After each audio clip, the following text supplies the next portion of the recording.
think good art facilitates discussion. It's about the bigger picture. It's about abstract concepts. It's about grappling with the big questions of humanity and life. Art's about asking questions. It's not always about finding solutions. Often these problems we try to solve are a lot bigger and more complex than we can imagine. And I think it takes the artist's imagination to really help come up with these solutions. Often in studio visits, my favorite question to ask an artist is, what is your dream project? What do you want to realize? And to kind of help make that reality a possibility. My name is Joshua Thomas Kekulamanu Tengan. I'm a curator, project manager, cultural producer. The reason I do what I do is because I believe in the power of art to shift thinking and create change. I grew up in Po'a Valley. It's a small valley kind of tucked away from urban Honolulu, 5 minutes from downtown, kind of out of the fray. It very much felt like country in town in a way. Growing up in Hawaii, I wasn't exposed to art at a young age.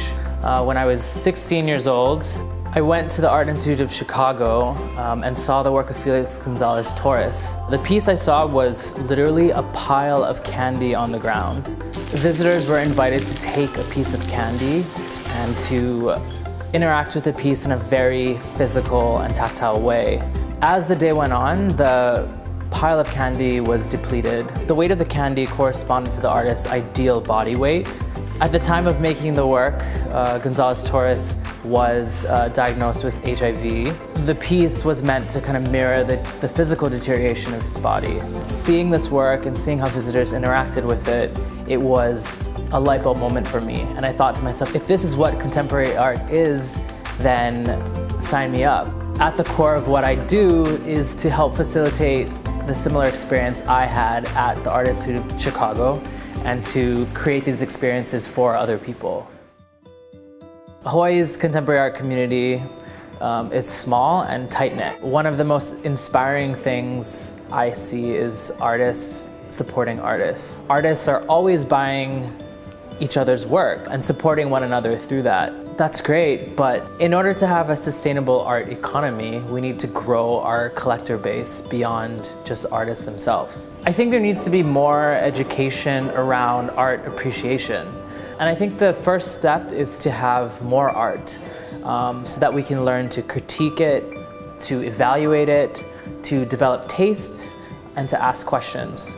After studying fine art in California, I eventually moved to the UK, where I worked for a small community arts gallery in Newcastle. I was exposed to a lot of amazing contemporary art, and as you may or may not know, a lot of these institutions are free. Visitors don't have to pay any money to see amazing art. One of the big takeaways for me was realizing that the community could see art as a public resource, something of public ownership and pride. Often there's still a lot of barriers to access for the communities who these institutions should be serving. And by bringing art out into community where people are, we're breaking down these barriers. We're busting open these gates. My decision to move home to Hawaii was more out of necessity than anything else. My visa was up and I kind of had to come home and figure things out. And during that time was when I fell in love with Hawaii all over again and realized that this is actually where I want to invest my time and my energy.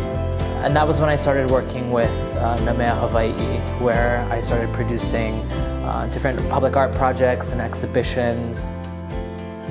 Contact is an annual exhibition of contemporary art which explores this notion of contact as it relates to the Hawaiian Islands, its people, and their experiences. The way we build the exhibition is actually bringing two curators together from different backgrounds, often one person in culture and one person out of culture, and have them meet at a point of contact and build the exhibition together.